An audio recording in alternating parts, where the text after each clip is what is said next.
இப்ப அந்த பொண்ணு வீடியோ வேற எடுத்துட்டு போயிருக்கு. உங்களால எங்களுக்கும் கெட்ட பேரு சார். இப்ப நாங்களும் சேர்ந்து தானே கம்பி என்னணும்.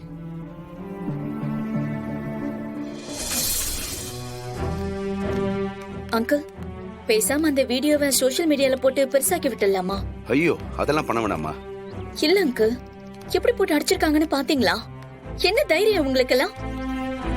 எவ்வளவு தடவை பட்டாலும் இவங்க எல்லாம் திருந்த மாட்டாங்கல்ல. விடுமா, கிரிமினல்ஸோட பழகுறாங்கல்ல, அப்படிதான் இருப்பாங்க. அதுக்காக போலீஸ்காரங்க எல்லாம் கிரிமினலா மாறுவாங்களா அங்கிள்? மா, எல்லாரும் அப்படி இல்ல, ஒரு சிலர் பேர் தான் அப்படி இருப்பாங்க. இங்க பார், இதே மாதிரி பாதிக்கப்பட்டவங்க தன் வாழ்க்கையை அர்ப்பணிச்ச எத்தனையோ போலீஸ்காரங்க டிபார்ட்மெண்ட்ல இருக்காங்க. பார், முதல்ல இந்த பிரச்சனையை எப்படி முடிக்கணுங்கிறதை யோசிப்போம். மத்தபடி அப்புறம் பாத்துக்கலாம். இல்ல அங்கிள், மறுபடியும் அடிப்பாங்களா? நீதான் வீடியோ எடுத்துட்டு வந்துட்டல, ஸ்டேஷனையே மிரட்டிட்டியே. இனி அவங்களுக்கு அந்த தைரியம் எல்லாம் வராது. இல்ல அங்கிள், சரியான எவிடன்ஸ் கிடைக்கலன்னா கோர்ட்ல ப்ரொடியூஸ் பண்ணி ரிமாண்ட்ல எடுத்துருவாங்க. கொலை நடந்த ஸ்பாட்டுக்கும் நம்மளால போக முடியல. ஜிஹெச்லயும் சரியான எவிடன்ஸ் கிடைக்கல. இப்ப என்ன பண்றது? அந்த வீடை சுத்தி நிறைய வீடுகள்ல சிசிடிவி கேமரா இருக்கு. அத நான் கவனிச்சேன் அஞ்சலி. அங்க போய் அவங்க கிட்ட விசாரிச்சோம்னா, வீடியோவை கலெக்ட் பண்ணி பார்த்தோம்னா ஏதாவது ஒரு ஐடியா கிடைக்கும்னு எனக்கு தோணுது. அவன் எந்த நேரத்துல அந்த வீட்டுக்குள்ள வந்தாங்கிறத நம்ம கண்டுபிடிச்சிடலாம். அந்த டைமையும் அவன் வீட்டை விட்டு வெளியில போற ஃபுட்டேஜ் கிடைச்சதுன்னு வச்சுக்க, ஓரளவுக்கு நமக்கு பாசிட்டிவா இருக்கும். Correct uncle. சரி வாங்க, உடனே போய் நம்ம என்னன்னு பார்க்கலாம். வா.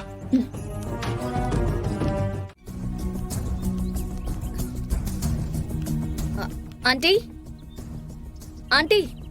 யாரு? என்ன வேணும்? பக்கத்து வீட்டுல ஒரு கொலை நடந்துச்சுல, அது சம்பந்தமா கொஞ்சம் விசாரிக்கணும். ஏமா, இன்னும் எத்தனை பேர் தான் வருவீங்க? இல்லம்மா, அந்த கொலை கேஸ்ல அரெஸ்ட் பண்ணப்பட்ட பையன் எங்களுக்கு ரொம்ப வேண்டப்பட்ட பையன். அவன் அந்த தப்பே செய்யலம்மா. அவன் ரொம்ப நல்லவம்மா. அவன் நல்லவன்னு நிரூபிக்கிறதுக்கு எங்களுக்கு எந்த எவிடன்ஸும் கிடைக்கலம்மா. அது எங்களுக்கு அவசியமா தேவைப்படுது. அதான் உங்க வீட்டுல சிசிடிவி கேமரா இருக்குன்னு கேள்விப்பட்டோம். எப்படியும் அவன் வந்துட்டு போனது உங்க சிசிடிவி கேமரால பதிவாயிருக்கும்.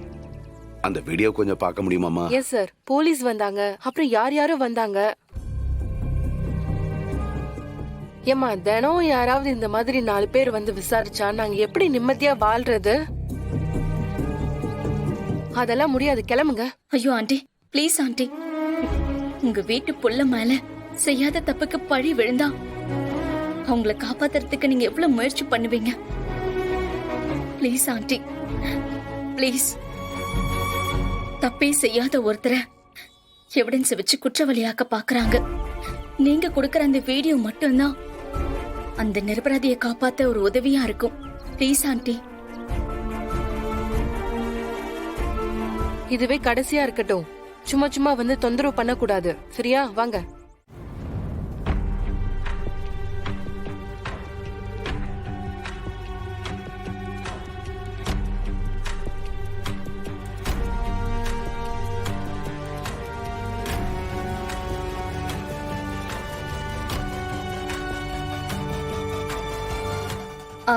கொஞ்சம் ஃபார்வர்ட் பண்றீங்களா?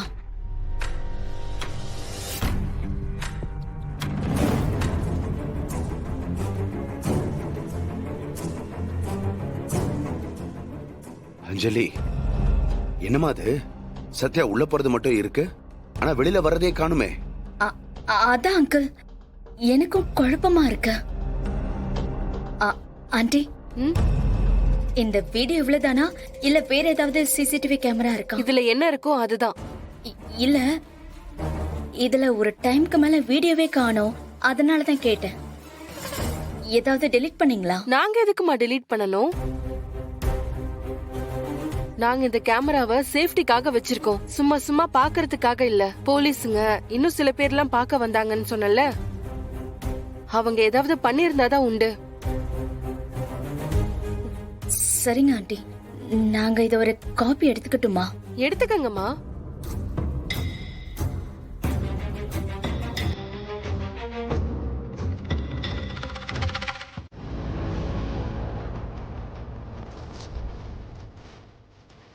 ஓ,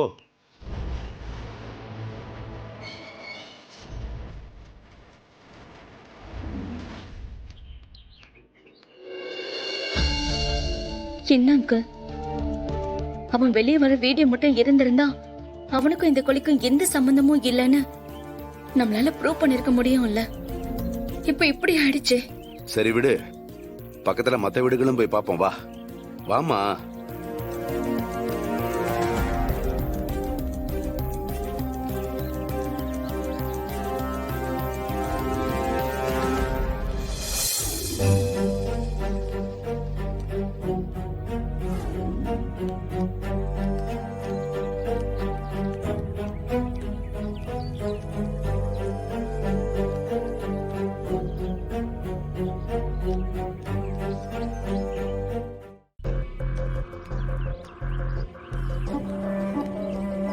ஏன் அங்கிள், சொல்லி வச்ச மாதிரியே அந்த பக்கம் இருக்கிற சிசிடிவி கேமராவும் இந்த வீட்ல இருக்கிற சிசிடிவி கேமராவும் சத்யா வெளியில வரதே இல்லையே. ஒருவேளை யாரோ வந்து விசாரிச்சதா சொல்றாங்கல்ல, அதுல கிரைமுக்கு சம்பந்தப்பட்ட யாரோ வந்து இந்த வீடியோலாம் டெலீட் பண்ணியிருந்தா? Point uncle. ஆ, இப்ப நம்ம என்ன பண்றது? அஞ்சலி, இந்த சிசிடிவியை வச்சு நம்ம ஒன்னும் பண்ண முடியாது. இதை காட்டினா அவன் கிரிமினல்னு ப்ரூவ் ஆக தான் உதவும். ஆ, வேற ஏதாவது வழி இருக்கான்னு தான் யோசிக்கணும். வா.